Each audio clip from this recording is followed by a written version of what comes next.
бір-біріне сілтеп, соңында телефонды берді. Телефонды үйге келіп қоссақ, істемейді телефон. Ішіндегі бәрін прошивка жасап тастаған. Бұлар барлық жерде сол видеоларды өшіргісі келген, ар жақта бір қарама-қарсы магазинде сол түсіретін видеосы нелері бар екен. Ол жақта да жоқ деп шықты камерада. Сонымен мен өзім бұларды өзім тергедім, былай қарағанда. Өзім сол жерден куәгерлерден мәлімет бәрін жинадым. Олардың айтуынша, ол балдардың жаңағы правасы жоқ баланың ішінде 2 қыз, 2 ұл болған. Олар 9 май күні оқудан үйлеріне келіп, қыдырып, серуендеп, өздерінше тойлап жүрген ғой. Сол күні түнгі 11-лер шамасында сол Шарын көшесімен, ол қатты скоростьпен жылдамдықпен баратады. Біздің балдар Жансүгіров көшесімен Шарын көшесін қиып өту керек болады. Бірақ сол жерде ступить дорога знак жоқ. Біздің балалар келатқан жерде. Біздің балалардың жолы главный болып келатады. Шарын көшесімен қиылатын жерде ступить дорога знагы жоқ. Екінші дәрежелі жол болу керек негізі. Бірақ ступить дорога знагы болмаған. Жолдың мына бетіндегі, арғы бетінде бір столбаның артына қағылған ступить дорога, ол бірақ келатқан неге көрінбейді водитель қарсы бағытта. Жиіп жүрген жол, ол главный болып знактары тұр. Бірақ главный болған күнде де население пунктта ол скоростьті асырған, 110-ға дейін айдаған. Сол скоростьпен келіп соққан, торымызда баспаған. Қалай бар, мафет астына дөңгелекке тіреліп, сол мафеттің күшімен тоқтап тұр ғой бұл жерде. Машинаны өз қотымен жібере салған. Сол бірінші бала алдында жатты машинаның, екіншісі арт жағында 20 метр жерде, соғысқан жерден 20 метр жерге ұшып түскен. Болған оқиға солай болды. Біз сол тергеу істері жүріп жатты. Басында әкесі ООН бойынша заявление жазған баласына. Баласы да мойындаған. Мен рұқсатсыз айдап кеттім, серуендеп. Әкем ұйықтап жатқан пайдаланып, серуендеп келем деп айдап кеттім. Қайтып әкеліп орнына қоям деп ойладым деген әкем тұрғанша. Олар 3 айдан кейін әкесі показанияны ауыстырды. Кілтті өзім бердім деп шықты. Кілтті өзім бердім деп шықты. Біз олардан қалай сонда не рас біресе былай сөйлей беруге бола ма десек, әкесі баласы үшін өзінің показаниясын ауыстыра беруге болады дейді. Жақсы, болады, дұрыс. Айта бер. Содан кейін біздің келіспей отқанымыз, о бала угон жасады, екіншіден скоростьті асырды, үшіншіден правый рөль, ішінде 2 қыз, 2 ұл бала болды, пассажир алды, мысалы. Пассажир алып жүрді. 4-шіден правасы жоқ. 5-шіден келатқан, главныйда келатып, оң жағына мән берген жоқ. Правила бойынша. Шығып келатқан көлікті көрді, бірақ мафет оларды көрмеген. Мафеттің оң жағы қараңғы болып тұр, сол жағына қараған кезде қарама-қарсы машина келатыр, бірақ освещение бар. Сол жағын бірінші көреді, оң жағын бірінші көреді, сол жағына қараған кезде машина келіп қалады уже қасына. Скорості қатты болады. Мафет ол сол жағындағы нені қараңғы жақтан онша көрмейді. Сол погода, дауыл, жел болып тұрып еді ғой. Шаңқытып былай. Сол кезде ол машинаны тормоздамайды, ештеңе қылмайды, сол кезде соғады ғой. Екі болады. Қазір 1 минут кешіресіз, 1 минут. Сағат нешелерде болды оқиға? Қай мезгілде болды? 9 майдың түнгі 11-лер шамасында. Түнгі 11-лер шамасында, 9 май күні де. Олар тергеуге 11:30 деп көрсетіп тұрыпты. 11:30-да ДТП болды деп тергеу бойынша. Ол жерде, соғысқан жерде бір забор, таса бірдеме бар ма?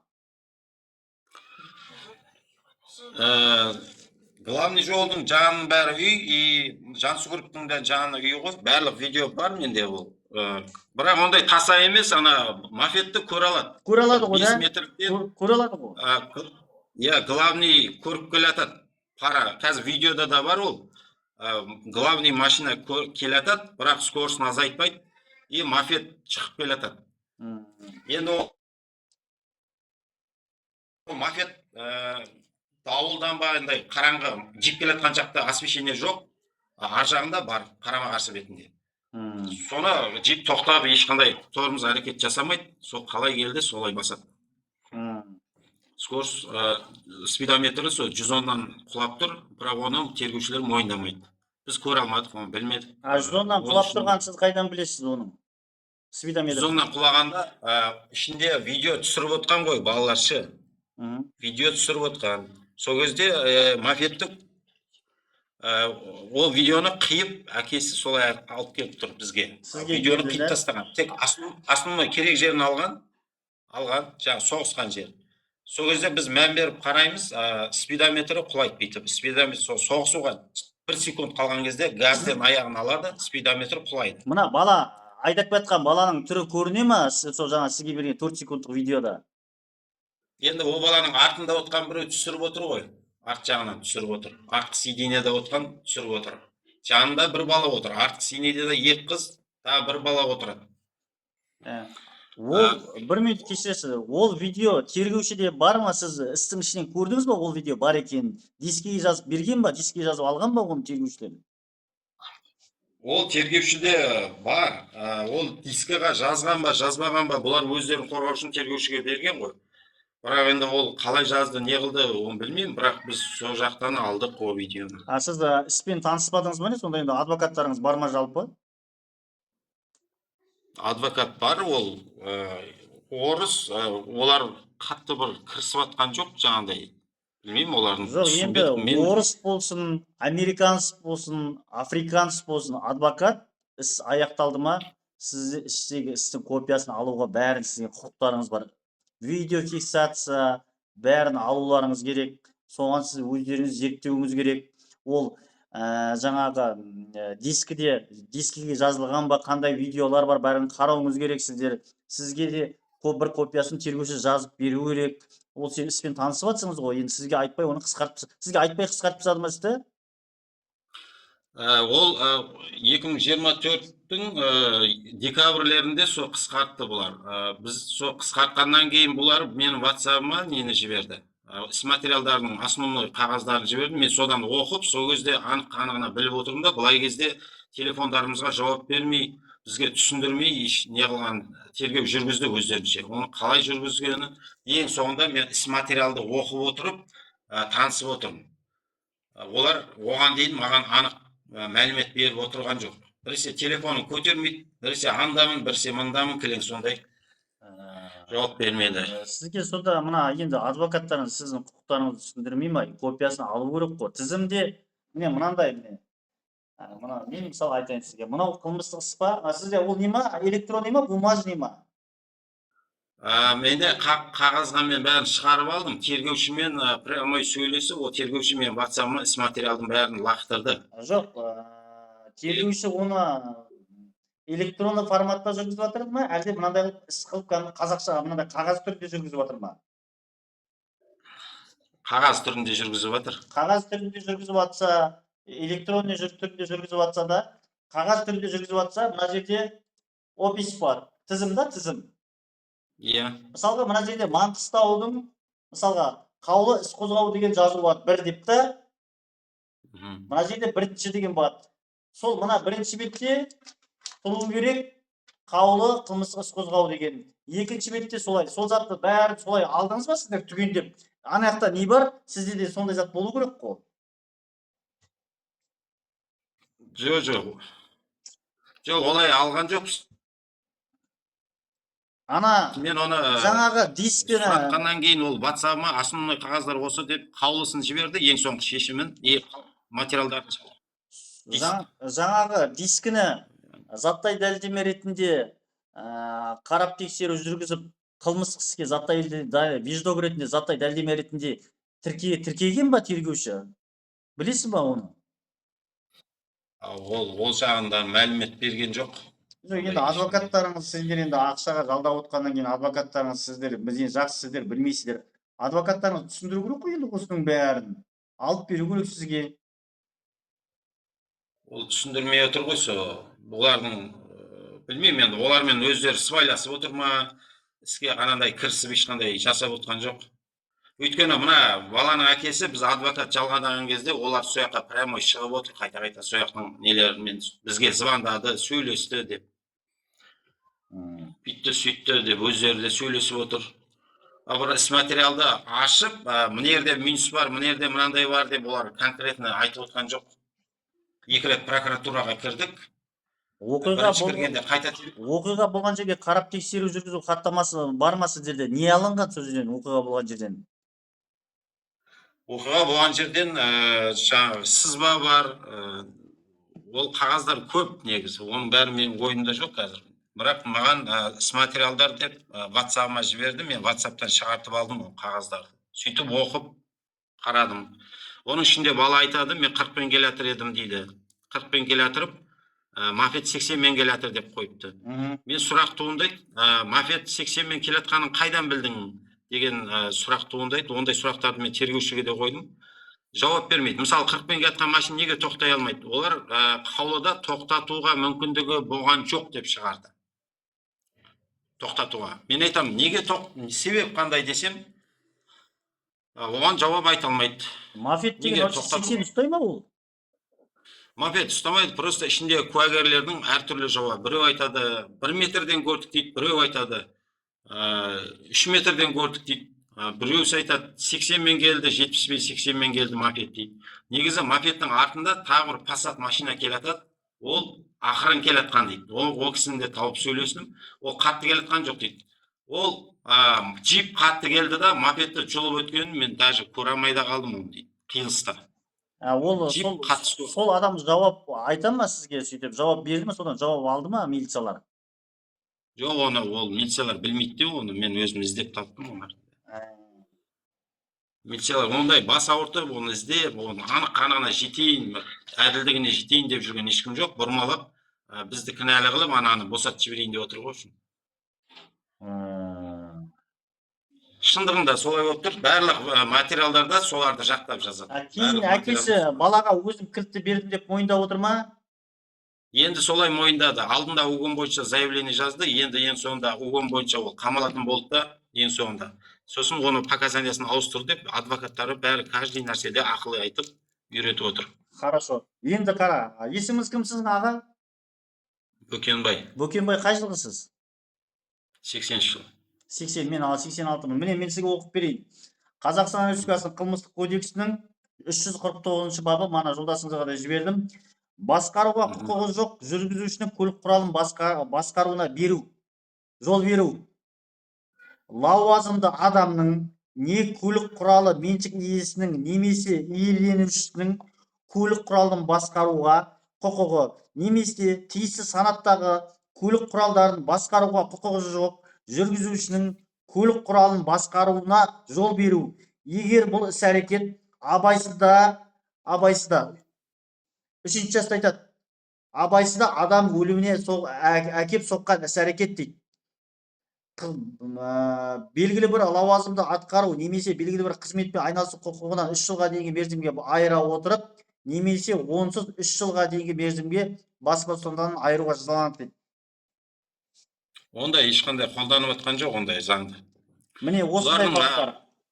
Иә, оны түсініп отырмын. Бұл бойынша мен ол бала қамалуға полный мүмкіндік бар, бірақ бұлар прокуратурадан сотқа жеткізбей бәрін тас қылып ұстап отыр сол жерде. Ары қарай жеткізбей сотқа жібергісі келмей отыр. Сотқа барса көп мәліметтер ашылып кетеді. Сол үшін сотқа жібермей делоны қысқартқысы келіп, жауғысы келіп отыр. Сол жерден жауып тастағысы келіп отыр. Уже қысқартты ғой сізді. Уже қысқартты ғой қаулыны. Иә, қаулы шығарып қойды уже. Тоқтатуға мүмкіндігі болған жоқ, о баланың деп. Мафет жаңағы главныйға өзі шықты қылып қойды. Енді қиылыста ол жерде ступить дорога жоқ. Мен болсам, мысалы, келатам да, главный болып келатады, ол жерде ступить жоқ. Мен қайдан білемін, мысалы да. Ол уже соның өзінде қараған, екі жаққа қараған, жай ақырын келген, бірақ уже ана джиптің скоросты қатты үлгермеген уже. Джип іліп алып кеткен ғой. Значит, ол жерде менің ойымша ол 30 сантиметр дегенде іліп алып кету мүмкін емес жолға 30 сантиметр шықса да. Иә. Значит, ол толық шығып, толық адамды көрген. 30 сантиметрге ол 30 сантиметр шығатын болса, тек қана мотоциклдің аяғын қағып кетуші еді ғой, дұрыс па?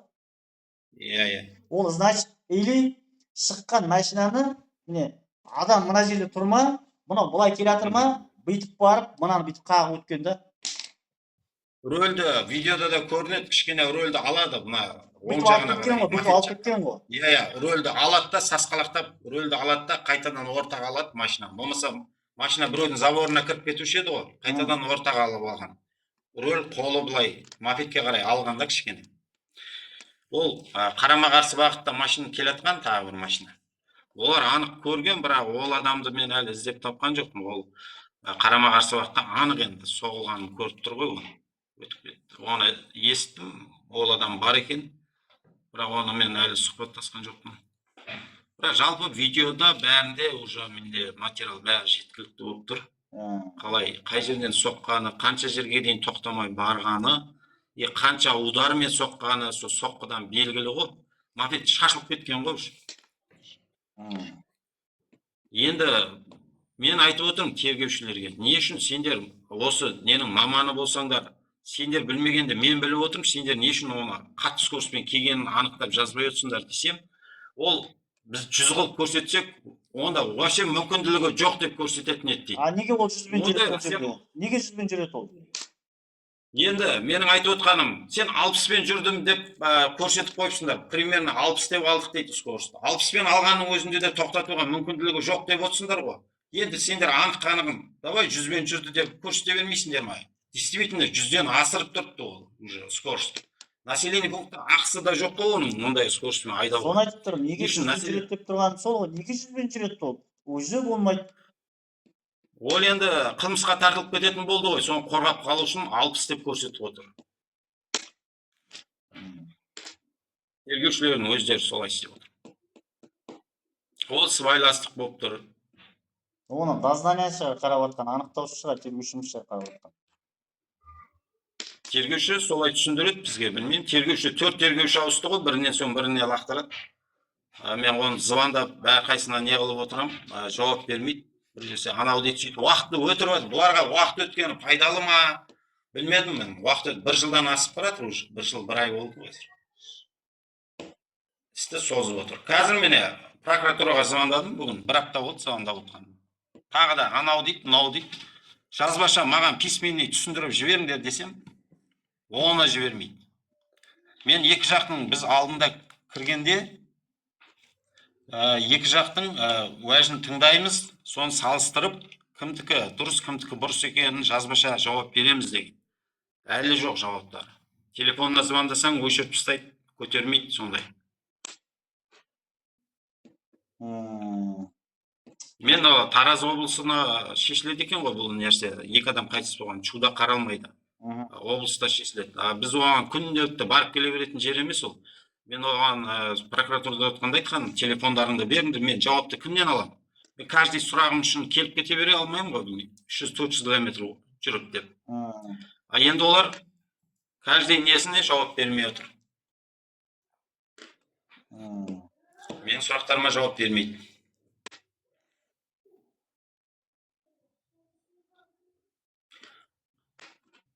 Қандай болған күнде де ол правасы жоқ, правый роль. Одан кейін ол жаңағы куәлер, мен жолда бұл балаға айтқан әкесі, түнгі 11:30-да су әкеп бер деген. Солай, показаниясында. Ол су алу үшін Сарыағаш суын. Үйінің қасында 3-4 магазин тұр.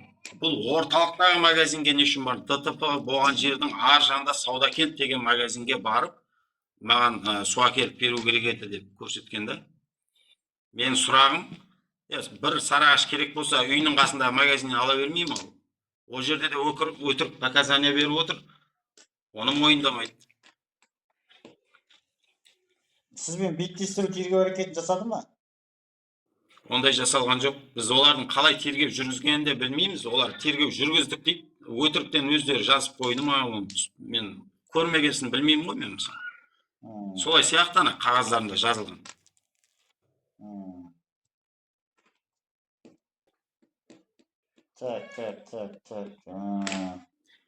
Тергеу жүргізген кезде видео қосылу керек емес па? Мысалы, сол тергеу жүріп жатқан комнатада видео камералар бар ғой біз. Жоқ, жалпы ол бұна тергеу жүргізіп жатқан жүргенде видео камералар тұр. Жоқ, видео Жоқ, ол былай ғой аға, білмейді. Есіңіз келмеді? Бөкенбай. Бөкенбай, бәке, мына видеокамералар осы мына жерде адамды ұрып соқпау үшін тұрады да олар. Бір сондай жағдай болғанда изымайтын ол деген бір айдан кейін ба бір өшіп кетеді. Жалпы тергеу жүргізгенде ол тергеуші егер өзі видеоға түсіріп жатса, онда видеоға түсіріп іске тіркейді. Ал былай не қылмаса ол видеосы түсіріп зат етуге міндетті емес. Жалпы енді былай қарап отқанда сіз балаңызды сою кезінде қатыстыңыз ба сойған кезде? Енді қатысқанда бізді кіргізіп көрсетіп соймайды ғой оны. Қатыстырған жоқ ол үшін да. Иә, біз кірдік, моргқа кіріп мен көрем дедім, полный қанға алынып қалған, полный үсті көрінбейді қаннан. Кейін жаңағы біз не қылмаған кезде алып кетеміз дегенде бермей қойды. Ол 14 жастағы бала ғой, өзі спортпен қатысып жүрген еді. 9 май күні ол жаңағы кішкентай балдарды ойнататын жаңағы паркке сойырға барған бір көрші ағалары жаңағы үлкен жігіттер көмектесіп қасында жүрді әйтеуір сонымен. Сосын кешке қарай сағат 10-да үйге қайтып кеткен ғой сол мопедпен. Артындағы бала екеуі мінгесіп.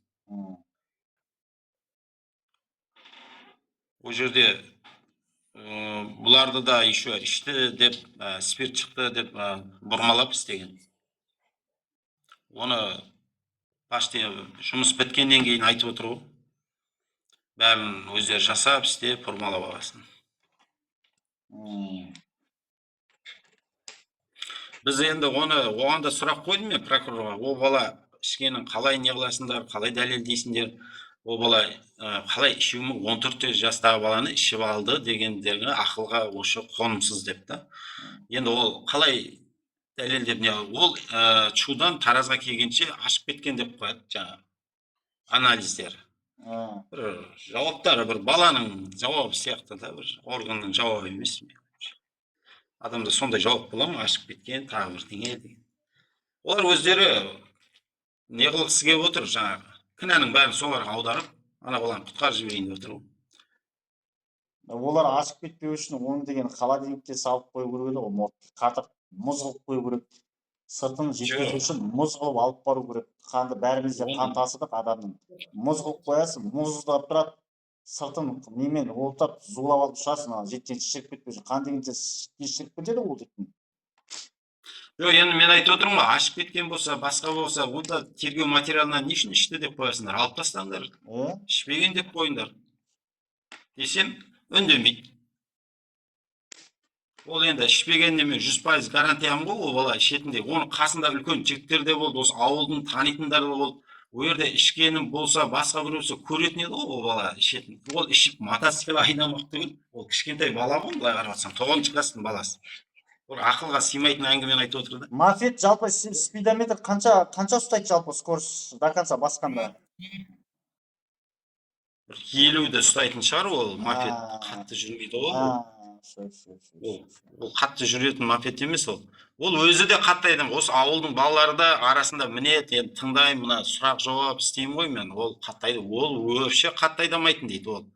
Ол қорқатын қатты айдауға дейді. Ақырын сол келатқан дейді. Ал ол біз видео, Жансүгіров көшесінің видеосын көргенде ол мопед жай өтеді, артынан ақ пассат өтеді. Бір үйдің видеосына түскен ол. Біз ойладық қой, полицейлер қуып, содан қашып, қорқып, ана главныйға шығып, астына түсіп кетті ма деген сияқты. Алдында ол айтты да, 1-2 рет қуды бізді деп.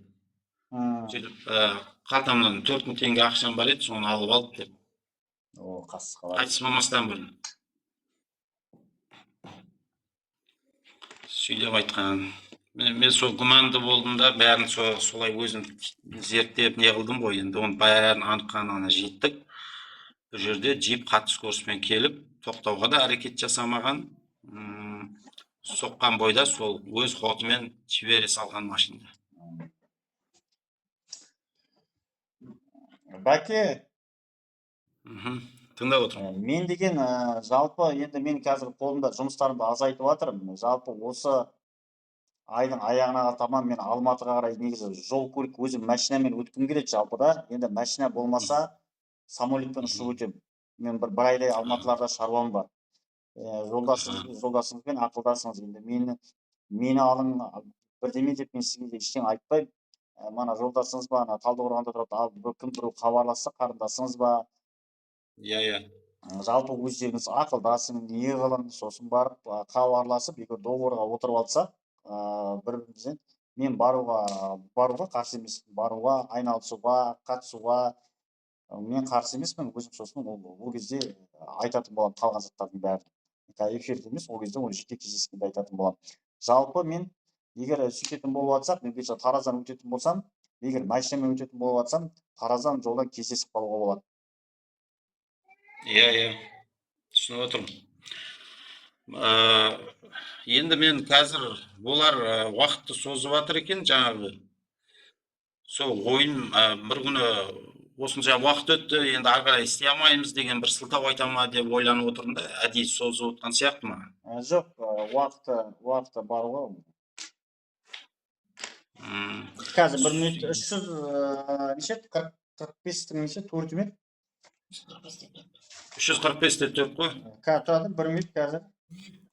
Иә. Қазір 1 минут. Так.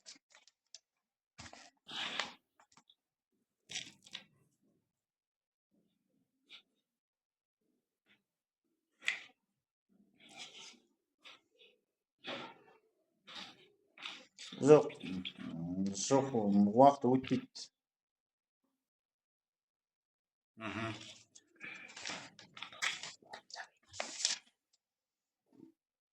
Уақыт өтпейді. Әкесін тарту керек қой, екеуі қосып отыру керек, баласын да әкесін. Менің ойымша да солай. Негізі ол кілтті, бұл негізі шындығында ол былай болған сияқты. Ол бала бұрыннан да айдап жүрген, емін-еркін правасы жоқ, емін-еркін жүреді екен. Сырттан көрген адамдардан сұрастырып жатырмын. Ол күні олар қыдырып бір жерден кафеден шыққан сияқты. Екі қыз, екі ұл өздері жан жақтан келіп қосылады. Сонымен өз білгендерін істеп жүрген ғой, тайраңдап. Қаншамен айдайды. Оны, по-моему, сол жердің патрульдары да білетін сияқты, олардың бесправ жүретіндер. Видеода музыканы айқайлатып, шулап, қатты айдап келатқандары түсіп қалғанда, олар видеоны қысқартып, қиған. Өздеріне керек емес жерін алып тастаған ғой. Сол тек қана соғысқан жерді әкеп тұрды, аржаға қайда десе, ол осылай түскен дейді. Тергеушіге айтсам, оны ала алмаймын, бүйтем, ол сол бар видео сол дейді. Негізі видео қиылған. Жанахмадиев не қылды сонымен, кетті. Ол бірақ рет не қылды, оған аналар өздерін бір бейшара қылып көрсетіп, анау деп өздерінің проблемаларын айтып, сонымен ол ары қарай не қылған жоқ, сонымен тоқтады ғой. Олар да жаңағындай деп жатыр да, ой, біз ондай емеспіз. Ондай болмаса қазір баласы тайраңдап жүр ғой, машинаны әлі де айдайды, әлі де видео түсіріп жүр, сол түнде жүреді, не қылады, біз оның бәрін біліп отырмыз. Ол әкесі тыйым салып, енді болды ғой, қой деп, оны ескертпеймін. Мысалы, екі адамды өлтіріп отырсын, мәселен, мен болсам, ол баланы вообще шығармайтын едім, мысалы. Ол машинаға вообще жол атпайтын да едім, мысалы.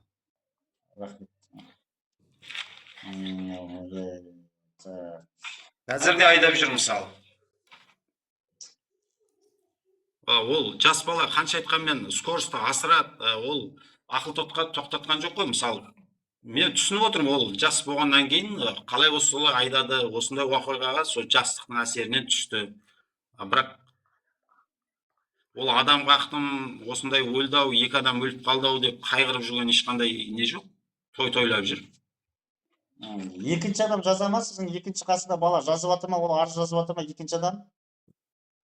Жазғанда ол жазып отыр, бәріміз біргеміз ғой, ол біз былай енді қылмыстық болғаннан кейін жаңағыдай өздері сол не қозғап не жатыр, біз жазып жатырмыз бәрін тіркеп, Астанаға да жазып жатырмыз. Жаңағы Астана заявлениені Тараз қарайды деп сол жаққа қарай аударып отыр ғой. Енді Тараз мынандай қылып жауап бермей отыр. Енді білмеймін, енді ол адам қақпақты көріп біреуге бір шапалақ берсең қазір трагедия болып кетеді ғой. Ол білмеймін, екі адамды смело өлтіріп жүріпті. Ешқандай жауаптыққа тартылған жоқ.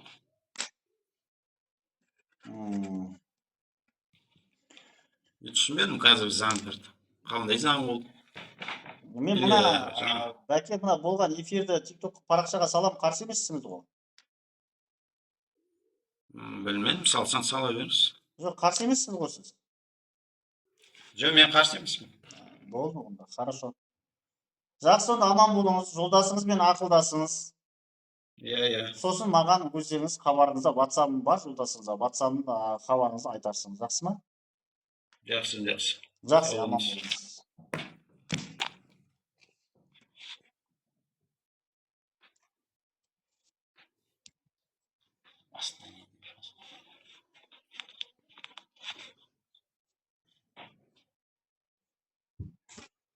Бұл Тараз қаласында болған оқиға, Таразда Шуда болған оқиға. Машинамен қатты келе жатады, 5 жасар бала. Қатты келе жатады да, мына жолда мафетпен келе жатқан екі баланы қағып өлтіріп кетеді. Бірақ ешқандай қылмыстық жауапкершілікке тартылмайды. Содан әділдікке жете алмай жүр. Былтыр мына TikTokқа да шықты, мен білемін, мына кім Жан Ахмадиев барды осыған. Жан Ахмадиев та жаңа айтты ғой, жауап тастауды арт жағын деп. Лайк басып отырайықшы ағайындар. Так, осындай мәселелер өте көп. Проблема жоқ, не қылса, келісетін болсақ, мен барамын, Таразға барамын. Тараздан маған көп хабарласады адамдар.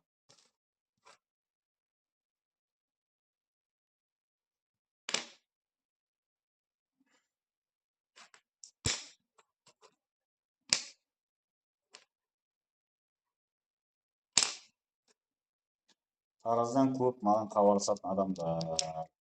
Лайк басып отырайық, лайк басып отырайық.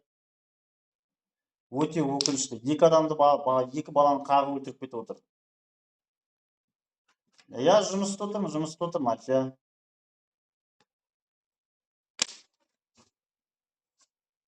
Шаруаңыз болса, келіңіз, қазір кабинеттемін, офистемін. 19:45-2. Артынан келесіңіз, айтасыз. İşte отырмын мен.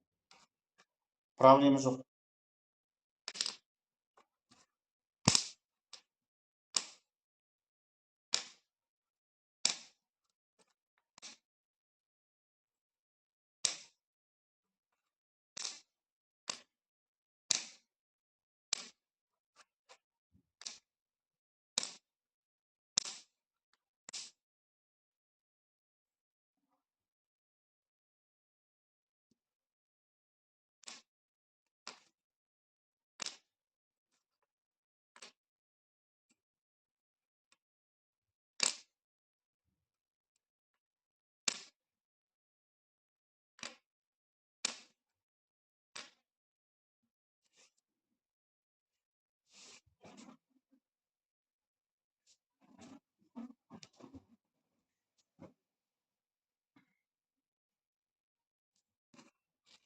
Альфия, сіз келесіз ба?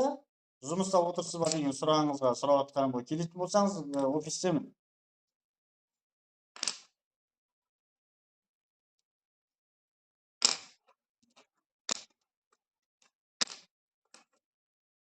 Айгүл 77, рахмет. Бүгін емес.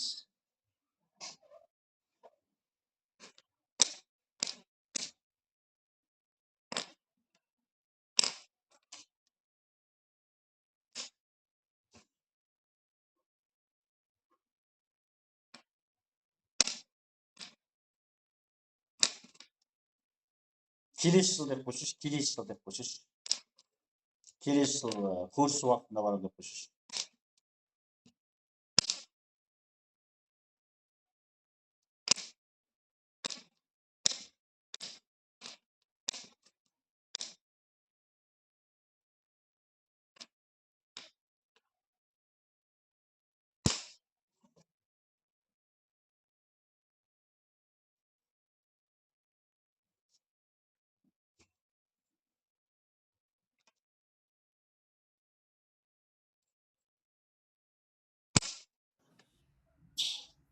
Саламатсыз ба? Сәлем. Саламатсыз ба, қалайсыңыз? Жақсымыз, өзіңіз қалайсыз? Мен телефонмен сөйлесіп отқан шығармын. Сен неге қосылып отырсың?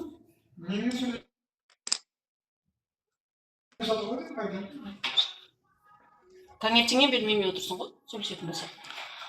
Қалайсыңыз? Жақсы, Аллаға шүкір. Маған ұрысып отыр ма деп қорқып кеттім мен. Жоқ, қасындағы адам ғой. Ерегесіп отыр. Телефонмен Жұмыста отырсыз ба? қандай сұрағыңыз бар, қоя беріңіз. Жоқ, телефонмен айтылмайды. Телефонмен айтылмай ма? Құпия ма? Қатты құпия емес енді. Просто алыс емес екен, жақын жерде екен, барып қасыңызға барып айтсам да болады ғой. Құпиялау деп қойсайшы.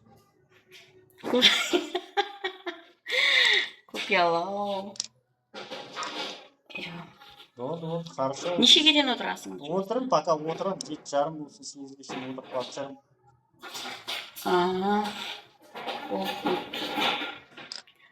Хабар алсам ғой. 19:45 дробь 2 артында асыл финанс деген жазу бар, сол жерге кіресіз. Мен 19:36 болды.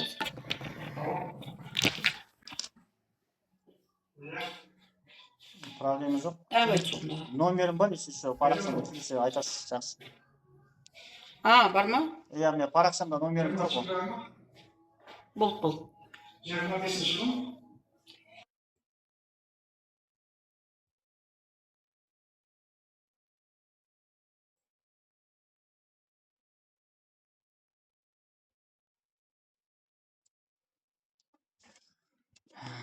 Так, эфирден шығайын, ешкім лайк баспайды да? Лайк басқылар келмейді.